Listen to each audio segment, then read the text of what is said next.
I received an invitation to a high school reunion. It's not a large-scale event. It's a reunion for our senior year class. I remember receiving an invitation about 4 years ago, but I couldn't make it due to scheduling conflicts. This time, I'm planning to make it work and attend. I'm already in my mid-30s. Even if they weren't my closest friends, it wouldn't be bad to catch up with the folks I spent my sensitive teenage years with after a long time. I took another look at the invitation. Seeing the name of the man who initiated and is organizing the class reunion, I remembered something. Back in my senior year of high school, Andy came to me almost in tears and said this: "Nathan, you are going to take over the family business, right?"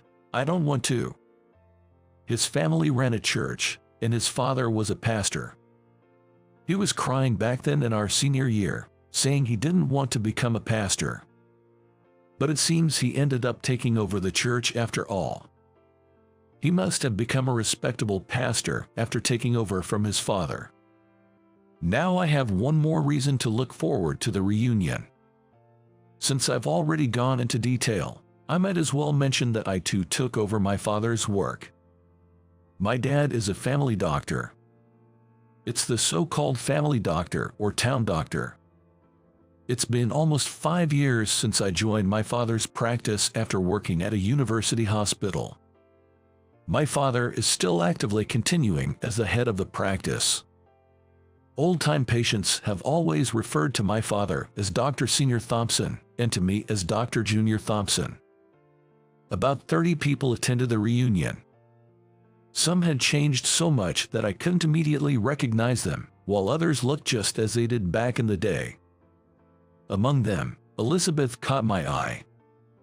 In high school, she had a mature aura, yet when she laughed, her dimples made her the adorable Madonna of our class. Now, she seemed even more charming, possessing a youthfulness that could pass for someone in their 20s. "Nathan, it's been so long. I've wanted to see you." She initiated the conversation. Her saying she wanted to see me made my heart skip a beat. Seeing her smile directed at me gave me a jolt of excitement. It's an honor to be remembered, you know. We weren't that close in high school. She was popular with both boys and girls, a high flyer out of my reach. To her, I was probably just one of the many plain, unremarkable classmates. Though she might not remember, there's one unforgettable rainy day memory I have of her. Still, seeing her after so many years and being told she wanted to meet is perplexing. Even now, I'm just a plain, unremarkable local doctor on the surface. At the reunion, she was very popular, quickly surrounded by classmates happy to reunite. "Are you married yet?" "I'm still single." I heard someone say that. Realizing she might also be single, I stood there feeling somewhat pleased, but as more people joined the conversation, I found myself pushed out of the circle. It seemed like talking to her wasn't going to happen. So, I made up an excuse about wanting to hear some priest stories from the organizer and was about to leave the scene. Just then, she grabbed my arm and stopped me from leaving. "Nathan, it doesn't look like we'll have much time to talk today. Can we meet up soon? Just the two of us." "Just the two of us, I mean, sure." We hurriedly exchanged phone numbers. "I'll call you then," she said with a bright smile and returned to the lively group. I watched her, dazed. Being asked to meet up, just the two of us, left me bewildered. Yet, the invitation from the Madonna of my past left me in a dreamlike state. The next day, she got in contact with me right away. She mentioned she wanted to invite me to a sushi place she frequents. By invitation, she meant she would cover the costs. That would be imposing on you. Of course, I tried to decline. "It's no imposition, please, let me," she insisted with a sweet voice. "What's going on?" I couldn't help but be cautious about such a generous offer. There's no such thing as a free lunch. I hadn't asked about her current job, but for all I knew, she could be in some kind of weird sales job, selling ridiculously expensive down quilts or something. "Nathan, you're a doctor, right?" "Yes, that's right." "I want to hear about it, so it's settled, right?" Whether she sensed my wariness or not, she pressed on with that sweet voice. "What kind of stories are you interested in?" When I asked again, puzzled, she said in a voice that was half teasing, half endearing, "That's for us to discuss when we meet." Zing. My heart was struck. It's uncertain whether it's true or not, but one often hears stories about men and women reuniting at reunions and sparks flying, leading to an unexpected romance. In that regard, there's no problem for me as I'm single and have no significant other. She said she wasn't married either. With these thoughts and filled with anticipation, I happily made my way to the sushi restaurant we agreed on. It had a modern design, resembling an upscale bar.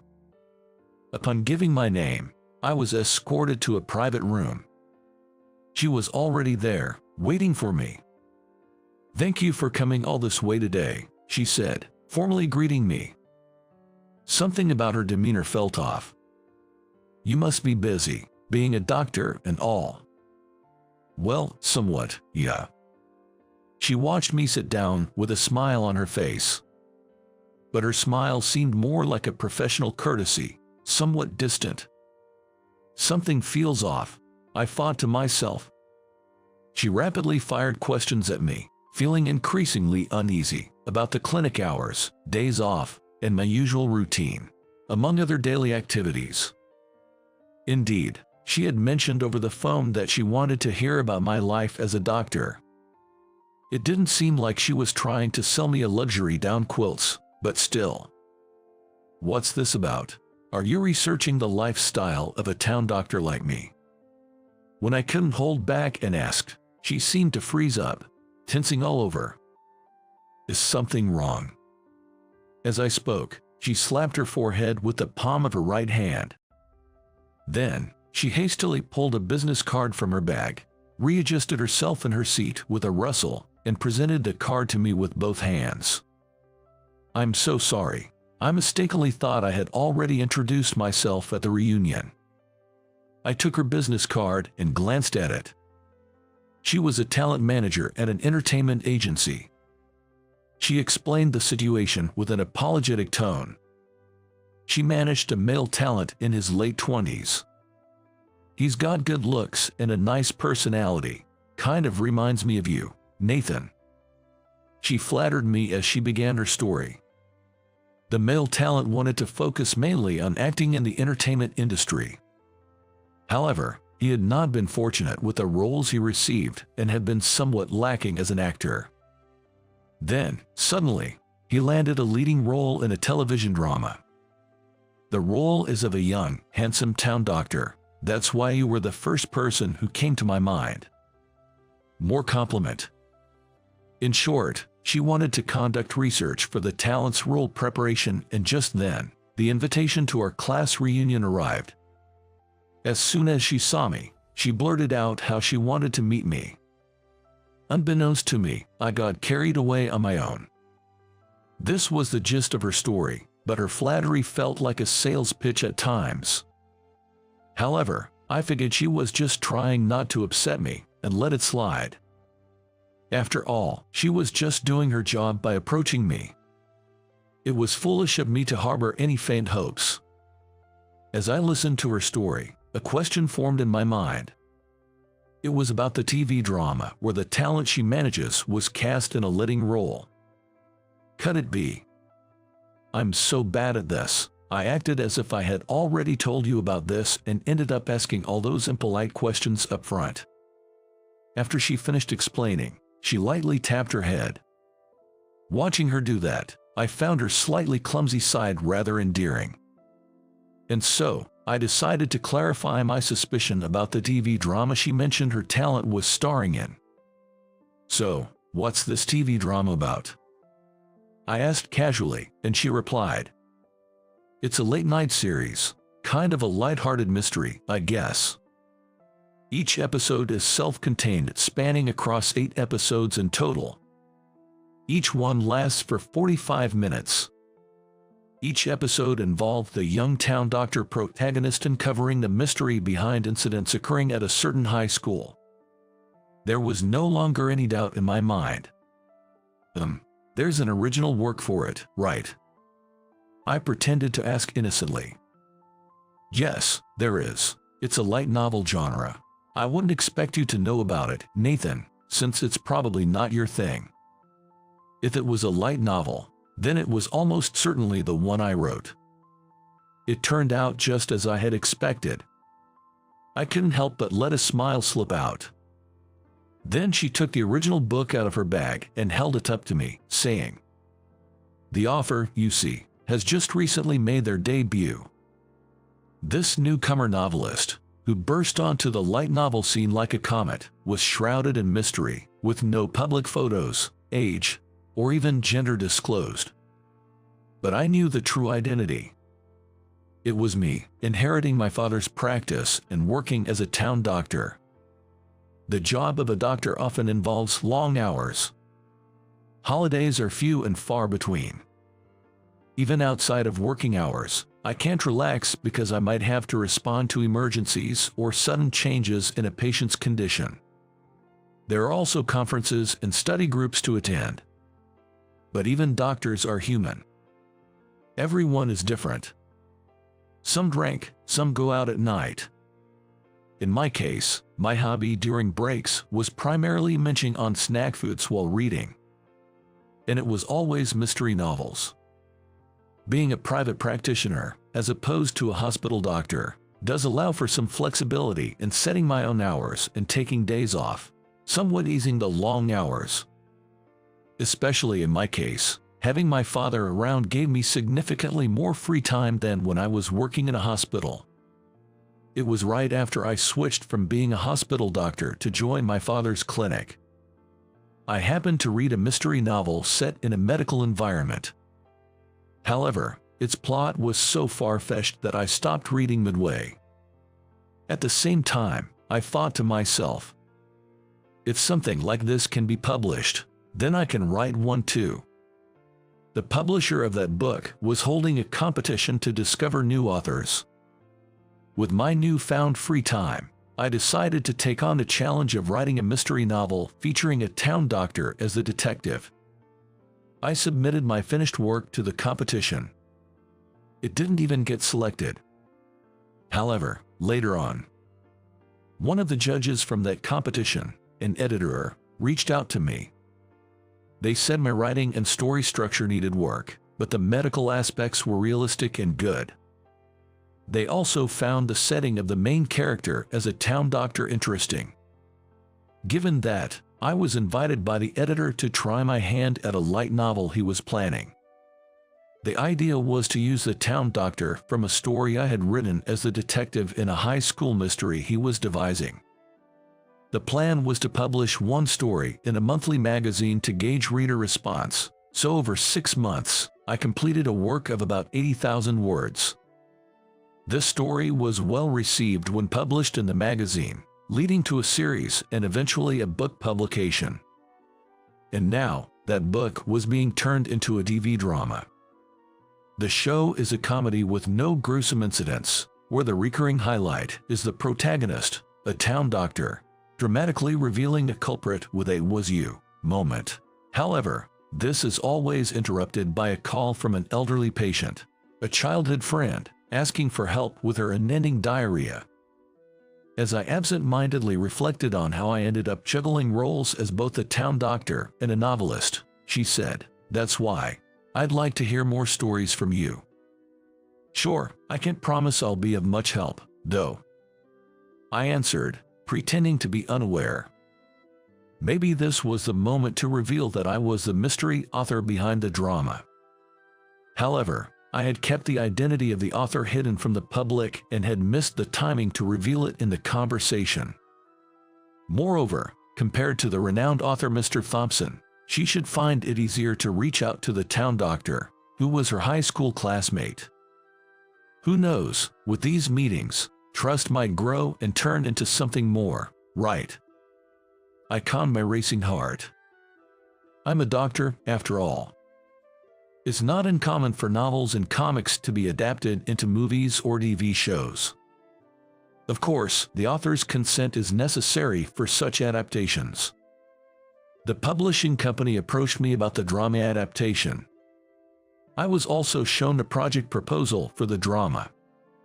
In my book, I set the historical background to the time when I was in high school, but now it's been updated to the present. New elements, not found in the original, such as a young female teacher, have been introduced to add a romantic storyline with the protagonist, a town doctor. These were among the suggested changes. Whether novelists or manga artists, creators often have a deep attachment to their work and a unique worldview. That's why I've heard that some authors can be quite vocal and demanding when it comes to adaptations. However, being a newcomer, I believed that printed words and visuals are inherently different. So, as long as the drama didn't completely deviate from the essence of my book, I was open to letting them do as they pleased. The drama script was sent to me, but I merely skimmed through it without giving it much thought. Little did I know, I would end up getting involved like this. A week later, she reached out, wanting to give me an update. In return for the last time we went out for sushi, I met up with her under the condition that it would be my treat at a place I knew. Sorry for choosing a place like this, even though I said it was my treat. I took her to a local Chinese restaurant near my clinic. It was my favorite spot for lunch, but it was my first time there at night. It has a nice, old-fashioned vibe, doesn't it? Contrary to her words, the look on her face as she scanned the restaurant clearly showed her bewilderment. I guarantee you'll like the taste. I casually ordered a couple of drinks and a few dishes for us. The drama was still in the pre-filming stage, doing script readings and costume fittings. When I asked if things were going smoothly, she replied, "Well, it's going smoothly, but," indicating there was a discrepancy between the protagonist she had envisioned and the reality. The protagonist in the original is more straightforward and simple-minded, you know. She pondered over this as she started with the spicy Chinese-style cucumber dish. "Oh, this is good." She then reached for the bamboo shoots and roast pork on the table, repeating her praises with each bite. That part wasn't really changed in the script, was it? At my words, she looked up, puzzled. I let it slip. Now it's obvious that I've been reading the script. Well, I mean, that was a question. Isn't it like the original?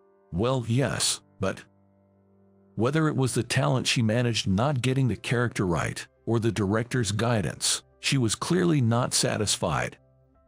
Stir-fried greens, wood ear mushrooms with eggs, and sweet and sour pork. We finished the meal with a mixed fried rice and left the restaurant. Thank you, it was delicious. It turned out to be just a regular dinner, didn't it? I remarked, but she shook her head. Talking to you, Nathan, I somehow feel better, thanks. A few days later, she contacted me to say that the filming had finally started. She was also present at the set.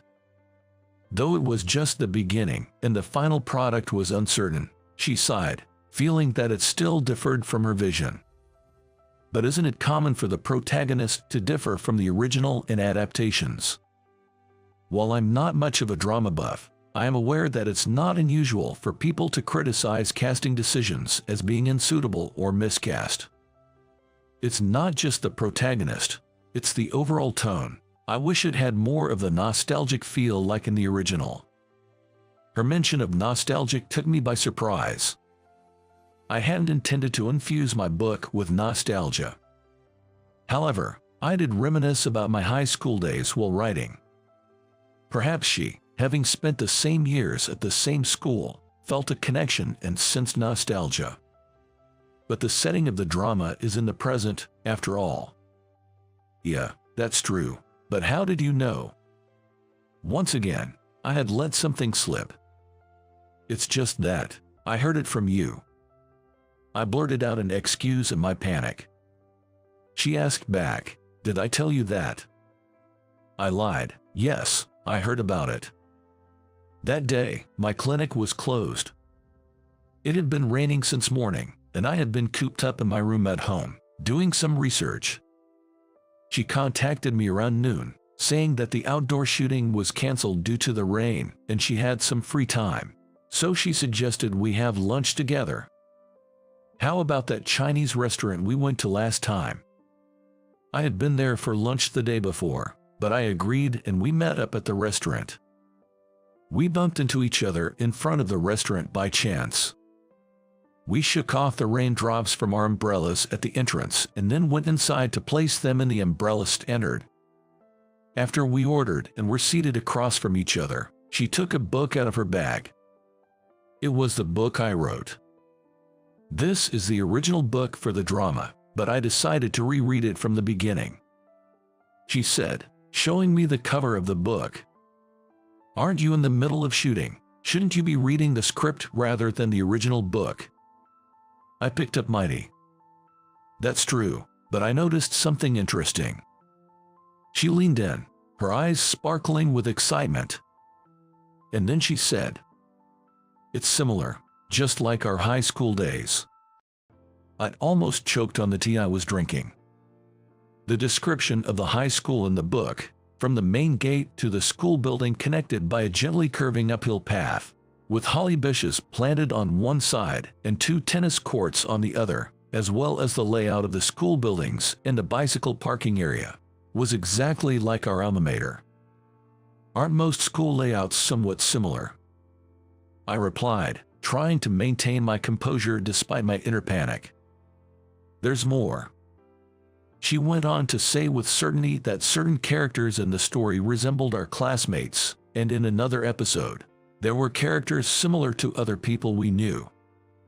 If you think it's a lie, you should read it too, Nathan. I'll lend you the book. I took the book she offered and placed it next to me on the table, pretending to be uninterested. I thought it was time to change the subject. I looked around the restaurant for a new topic. My gaze stopped at the umbrella stand by the entrance.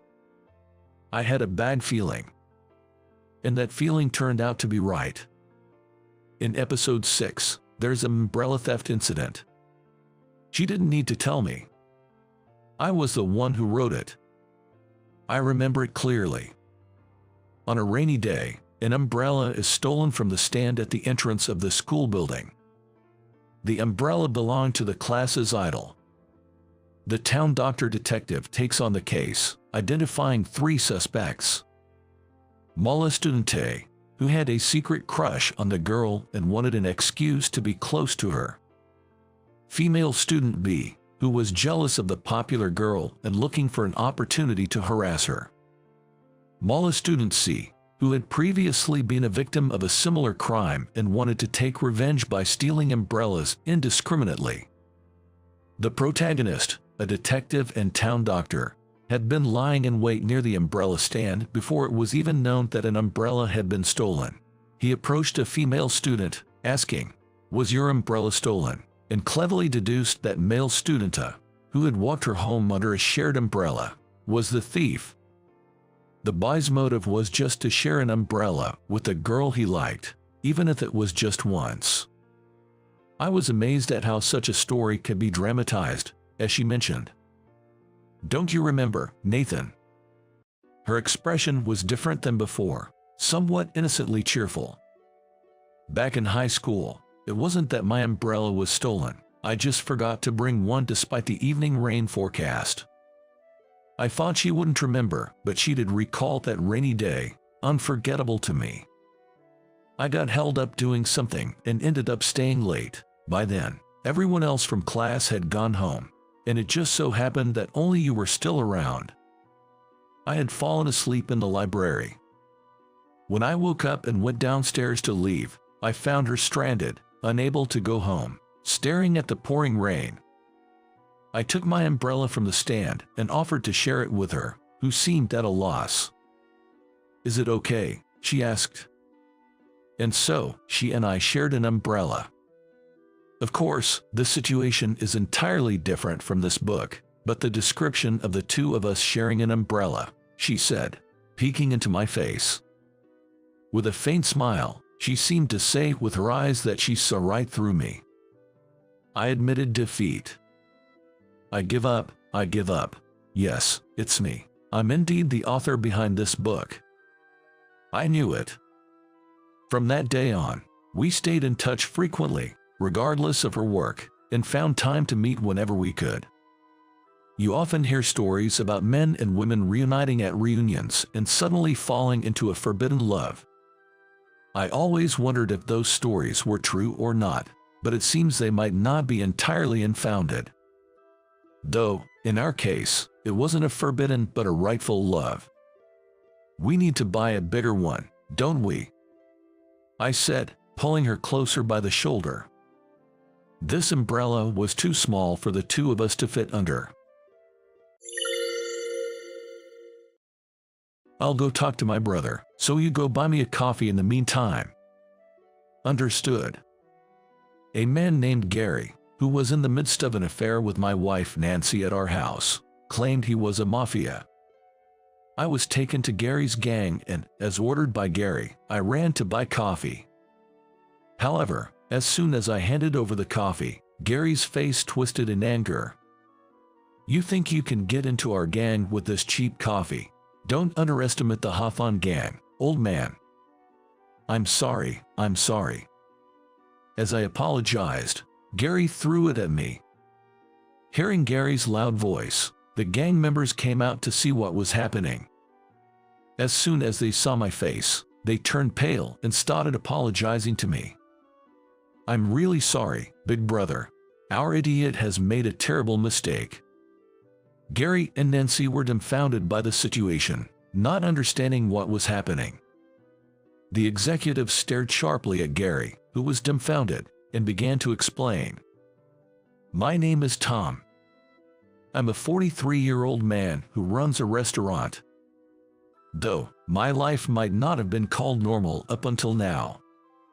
I was told that my father passed away in an accident just after I was born, and I grew up living with just my mother. My mother was an optimistic woman who never lost her smile, always saying, 'Things will work out.' That life changed when I was in my third year of junior high. During class, I was informed that my mother had collapsed in the street. I rushed to the hospital, but was told she had had a stroke and wouldn't live much longer. Suddenly faced with this, my head went blank, and the doctors and nurses asked me for contact information for any family or relatives, but as far as I knew, there were none. I had been told that my parents eloped and got married after a grand love affair, and there were absolutely no relatives from either side of the family. I ended up alone in the hospital room, watching my mother pass away. With the help of adults around me, I managed to hold a funeral, but I was so overwhelmed that I couldn't even cry, and my consciousness began to fade. Losing my beloved mother, I wondered how I was going to live from then on. I had been studying to go to high school, but now I probably had to find a job. As I was still unable to grasp the reality of being all alone and hung my head, I heard someone's voice. Did my sister pass away? When I turned around, there stood a large, intimidating man. I wondered who he was, but then he showed a gentle smile and ruffled my hair. The strength in his big, warm palms shook not just my head but my heart as well. "My name is Tyler. Your mother, she was my sister. If you've got nowhere to go, how about coming to my place?" I had never heard of my mother having a brother, so I was utterly bewildered. However, after paying respects to my mother's portrait, my uncle muttered softly. In the end, I couldn't do anything for my sister. Seeing his profile, which resembled my mother's, I finally succumbed to exhaustion and fell into a deep sleep. From then on, I was taken care of by my uncle. Arriving at my uncle's house, I was surprised to find it was a luxurious mansion, complete with a pool and opulent chandeliers. I'm not a good man. That's why my sister left home and cut ties with us. I'll let you stay here for a while, but it's up to you to decide what you want to do." I couldn't agree with his words at all. How could a man who went to such lengths for me, a nephew he had just met, be anything but good? Seeing my expression, my uncle continued, "Listen, I'm a mafia. To the society, I'm nothing but a nuisance. If you don't like it here, you can leave any time. I'll provide for your living expenses, so don't worry." Despite his gruff words, he looked me straight in the eyes and spoke his mind. I wanted to believe in this man. "I want to stay here." "All right, I couldn't do much for my sister, but I'll take care of you until you're on your own." Later, I learned that my uncle and my mother's father, my grandfather, used to be the head of this gang. Growing up in a noisy household, my mother tirelessly protected my younger brother, almost like a second mother, always taking care of him. However, as my mother grew up, she became troubled by her status as the daughter of a gang leader and eloped with my father, who had no connections to that world. My grandfather was furious that my mother had run away and disowned her. But my uncle, who was close to his sister, secretly had people look for her afterward. My uncle knew where my mother and I were living a few years ago, but by that time, he had already become the head of the gang himself. He didn't want to show us that he had become the kind of gang leader my mother had hated enough to flee from. Upon learning of my mother's sudden death, he reached out to me, having watched over us from afar in silence until then. My uncle regretted not being able to speak to my mother in her final moments and made it up to me by treating me well.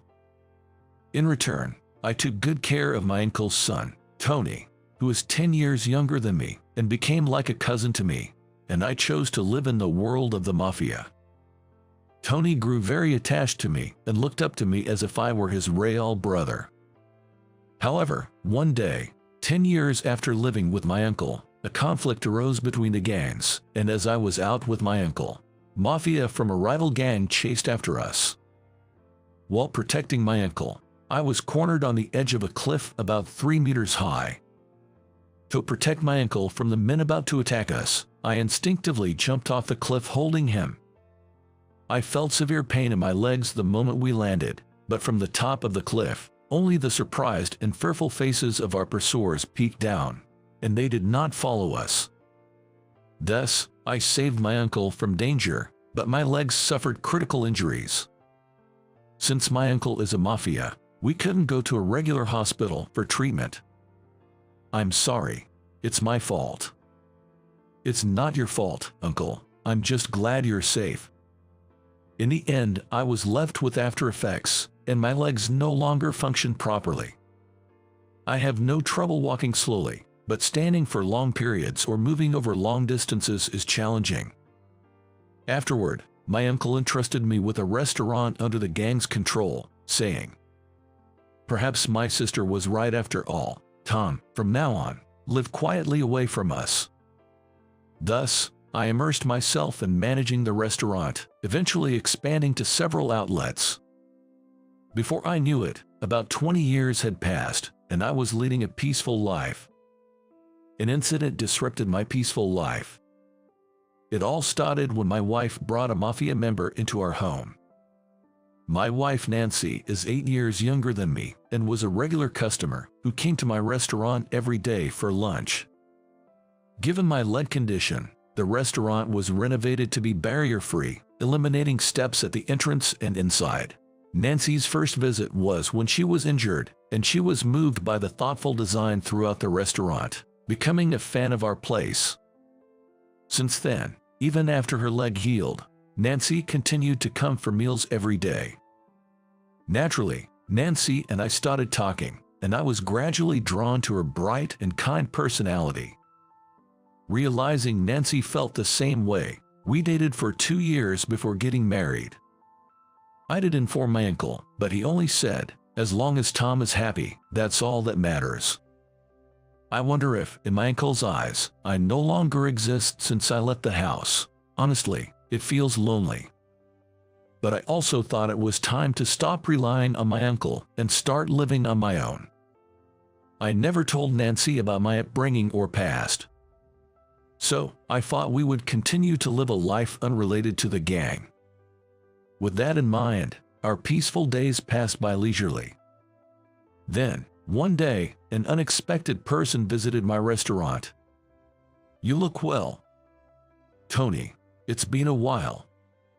My uncle's son, Tony, had grown up in the 20 years, and now he was the gang's underboss. "It's been about 20 years since we last met. I have something I want to tell you today." With that preface, Tony shared something with me. "No way, I can't believe this." "It's up to you to decide what to do next. I'll be going now." I was too shocked by what I had just heard to move. But somehow, I managed to move my unsteady legs and see Tony off. Then, Tony showed a timid expression, like that of a small child. Even if you think that time will come, it's still scary when it does. "If anything happens, contact me immediately, Tony. You're important family to me." As I encouraged him with a pat on the shoulder, Tony regained his cheerfulness and left the restaurant with a bright smile. I was concerned about what Tony had told me, but I was soon faced with an even more pressing issue of my own. Nancy's attitude had gradually become colder. When we first got married, she used to prepare delicious meals every day and wait for me to come home. I was truly happy to be welcomed by her smile. But as half a year, then a year passed, Nancy began to neglect her household duties. Our conversations became perfunctory, and at times, she would ignore me completely when I spoke to her. She would leave meals and laundry undone, withdraw money from my account without permission, dress up flamboyantly like she was still single, and go out at all hours without any regard for day or night. Not knowing when she would return, I tried emailing her, but her address had been changed, and I couldn't reach her. When I tried calling her, it seemed like she had blocked my number. There wasn't even a ring, and we were completely out of touch. Since she would return late at night, our lifestyles became completely misaligned as I had to be up early for work. After living like strangers within our own home for about 3 months, I found staying in our empty, messy house unbearable and started coming home as late as possible. However, that day, there happened to be fewer customers, and I let the part-time staff go home early. Realizing there wouldn't be any more customers, I decided to head home earlier than usual. Upon opening the front door and seeing Nancy's high heels, I thought it was rare for her to be home. But at the same time, I noticed an unfamiliar pair of men's shoes next to hers, which made my heart start pounding. I broke out in a cold sweat, my body heated up. But strangely, my nerves became sharper. I immediately suspected infidelity, but I also considered the possibility that she might just have a friend over. So I decided not to go to the living room and instead headed upstairs to my room. But as I quietly entered the house, I heard Nancy and her companion talking loudly. I thought I married a rich man, but he turned out to be a total dud. But he's a boss, right? Owning several restaurants should be good enough. The person she was talking to was a man, and someone I didn't know. But his restaurants are just in this area, and so mediocre, it's disgusting how he limps when he walks. You are so much younger and prettier than him, Nancy. It's a waste to be with someone like that. Why don't you leave him? To the man's words, Nancy laughed heartily in response. But I hate working for a living now. I want to make my husband work while I have fun and live freely with you, Gary. As Nancy laughed out loud, the man named Gary also joined in with a coarse laugh. But you married him, so you must have liked him at some point, right? Stop joking. I never liked that shabby man. I thought he had money because he owned popular restaurants, so I was just a little nice to him, and he proposed on his own. Hearing Nancy's words, I felt a deep, cold weight in my chest. I had never imagined that Nancy thought of me in such a way, even though we had been together all this time. What a terrible woman. using your partner's wealth while cheating on him with me. I've been getting bored, so I've been completely ignoring him, waiting for him to bring up breaking up. I'm planning to squeeze as much money out of him as possible for alimony." This was the gist of Nancy and Gary's conversation. In other words, Nancy had planned this from the beginning, marrying me for my wealth. Shocked beyond words, I stood frozen at the entrance, listening to their cheerful conversation. But I couldn't just keep listening forever. Before I knew it, quite some time had passed since I entered the house. Feeling that I needed to settle this, I bravely stepped inside and flung open the living room door. "Hey, I need an explanation for this." This scene that unfolded before me was exactly what I had anticipated. Nancy was in the midst of an affair with a man named Gary. Surprised by my sudden appearance, Nancy just kept muttering in shock, "Huh, why are you here? How long have you been home?" While Nancy was visibly shaken, Gary, on the other hand, looked at me with a defiant smirk. Hey, you're supposed to knock before entering, man." With a smug grin plastered on his face, Gary casually moved away from Nancy. Seeing Gary's composed demeanor, Nancy seemed to be influenced by him as well. Forgetting her earlier panic, she calmly adjusted her hair and retorted with a defiant look, "What do you mean? It's exactly as you see. Is there a need for an explanation?" At their attitude, I felt even heavier in my heart. "So, it's true. You never really loved me from the start." "Love? Of course not. Why would someone young and cute like me get close to an old man like you?" She burst out laughing loudly. "Did you really think you were loved all this time? You must have been very happy in your delusion. I just wanted to marry a rich man because I didn't want to work." After saying that, Nancy deliberately snuggled up to Gary. "When I was looking for a suitable marriage partner, I found you, who looked like you could be easily deceived. You own several restaurants, and I thought I could ingratiate myself with you, especially since you have a physical disadvantage. Nancy here says so too. Stop deluding yourself that you were loved. Just pay up quietly and get lost." Interrupted by Gary, I couldn't hold back and retorted, "Why should I be the one to pay? It's obviously for the alimony. Apologize for the mental anguish you've caused by marrying a young and beautiful woman like Nancy." What they were saying was absurd. Nancy, acting as if it didn't concern her, leaned against Gary and twirled her hair. Unable to bear the sight of her, I muttered disdainfully, "The one who suffered mental anguish is me. I'll be the one demanding alimony from you too." "What did you say? Don't you dare talk back to me. I'm a mafia, from the Hawthorne Group, no less. We're a big deal around here." Gary advanced on me, his nostrils flaring with anger. However, I was taken aback by the name he mentioned. "Are you really from the Hawthorne Group?" "You doubt me. Don't mess with me. I am Gary from the Hawthorne Group." Gary glared at me, grinding his teeth and putting force into his words. In the next moment, I pleaded with Gary, "Please, take me to your group." "Huh? You want to join our group?" Gary looked bewildered for a moment, then scoffed irritably. "An old man like you wanting to become a mafia now is just a nuisance. If you're really set on it, you should at least bring some money first." "I'll pay, but first, could you take me to the Hawthorne Group?" By this time, I had completely forgotten about Nancy. Knowing that Gary was a member of the Hawthorne Group, all I could think about was meeting the boss. As I kept insisting, Nancy murmured in disgust, "What's with this guy? So lame." But I couldn't care less about that. I'm not sure how much time passed as I continued to plead. Gary sighed in annoyance. "Fine, follow me right now." Saying that, Gary took Nancy and me to the car. In the car, Nancy mocked me multiple times. "You're in your 40s and want to become a mafia. You can't even walk properly. How could you be of any use?" But Nancy meant nothing to me now. Thinking simply that I would divorce her once everything was settled, I patiently waited to arrive at the group's location. "We're here. I'll go talk to my brother, so you go buy me a coffee in the meantime." "Understood." I left the large gate of the group's compound and quickly went around to buy coffee. Returning to the compound, I met Gary just as he was coming back to the entrance. As soon as I handed him the coffee, his face twisted in anger.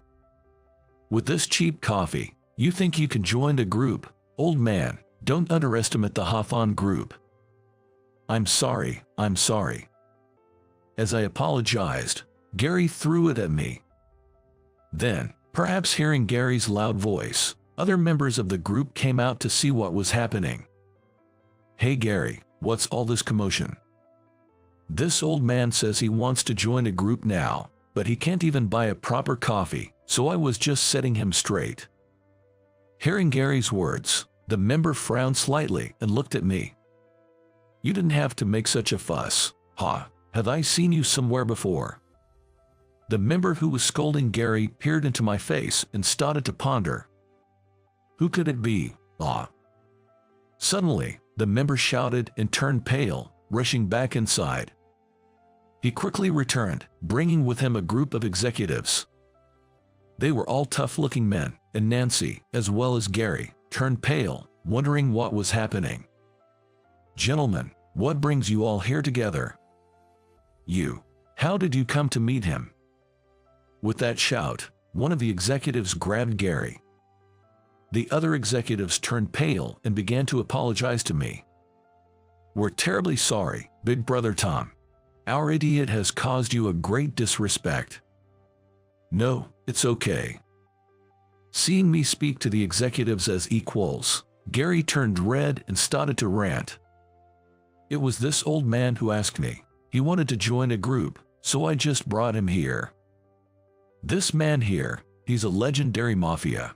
Without him, the Hawthorne group would have been long gone." Upon hearing the executive's words, both Gary and Nancy were dumbfounded and couldn't grasp the situation. The executive glared at the bewildered Gary and began to explain. "He, 20 years ago, risked his life to save our boss." This old man did. "What do you mean?"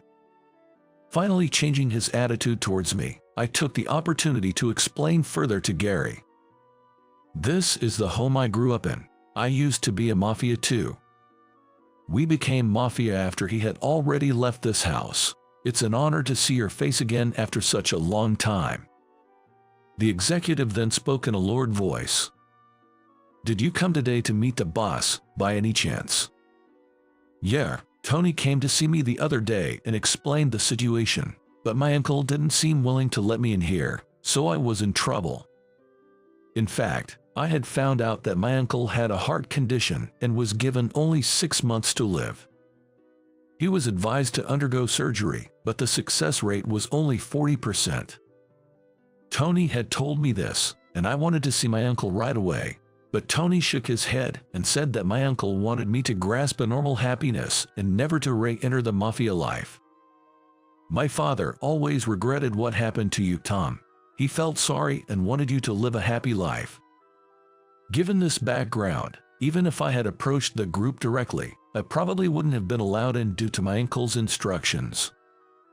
That's when Gary, who turned out to be an incidental adulterer from the Hawthorne group, appeared, and I fought to seek his cooperation.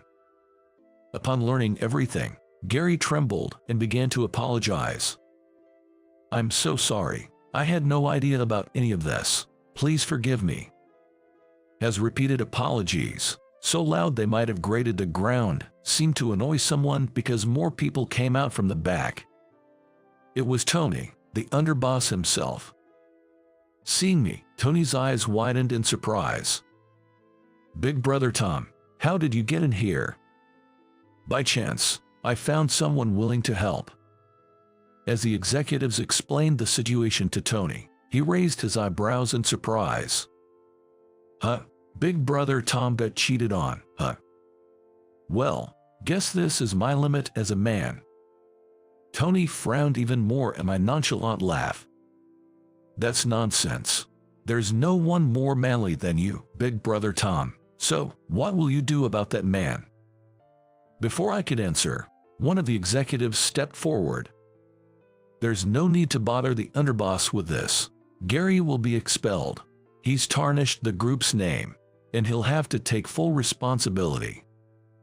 With that, the executive took the now subdued Gary and disappeared somewhere. Then Nancy chimed in from the side. Desperately trying to charm me, she began to plead for forgiveness, doing her best to persuade me.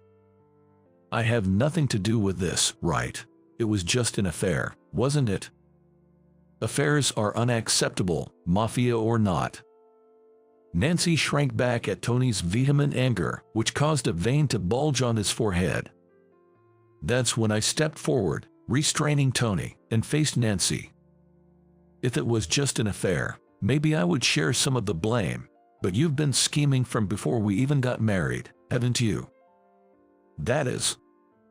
She must have remembered admitting that she married me for my money. Nancy began to sweat and frantically looked around for an escape. But you also hid the fact that you came from a mafia background. That makes us even, doesn't it? Certainly, it was wrong of me to hide my past, but you were trying to deceive me for money. Isn't that much worse than hiding being a mafia?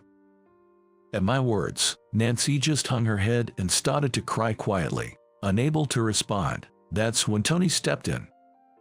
You really did a number on Tom, didn't you? Don't think he'll get off easy for this. The calmness of his voice somehow made the silence even more pronounced. Ever since our uncle fell, Tony had been effectively running the organization internally as the de facto leader. Thus, Tony's words carried the weight of a leader's, and everyone obeyed. Take her away. At Tony's command, the members took Nancy away. I later received the divorce papers, but that was the last time I saw Nancy in person. I'll leave the rest to you. Leaving those words behind, I started walking towards my uncle's room. My uncle was lying in a large room, quietly closing his eyes. Uncle. Tom, I told you not to come. You're free now. You can live your life. Forget about me. Unable to bear hearing my uncle's stifled voice, I knelt down and grabbed his hand. The first day we met, he patted my head with his large, warm, and strong hand. Now, that same hand feels thin, cold, and considerably smaller. Uncle, you once said you regretted not meeting my mother before she passed away. That's... My uncle seemed to choke on his words, reminded of his own past statements. I gripped his hand tighter. I would surely regret it if I didn't come and see you. That's why I came. I'm living freely.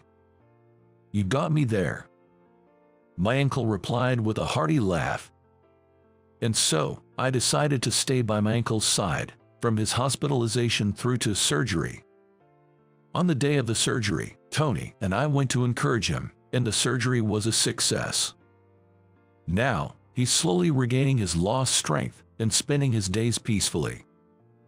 Afterward, Gary was excommunicated and lost the right to use the organization's name. Without the ability to return to a normal life, he wandered from job to job until his funds ran dry. When he applied for welfare, it was denied due to strict laws against organized crime. Eventually, without any money left, he had to beg for loans from associates, and unable to pay the interest, he went bankrupt. As a result, he's apparently being made to do physical labor at sites related to the organization. He works to the point of exhaustion every day, gradually paying off his debt bit by bit.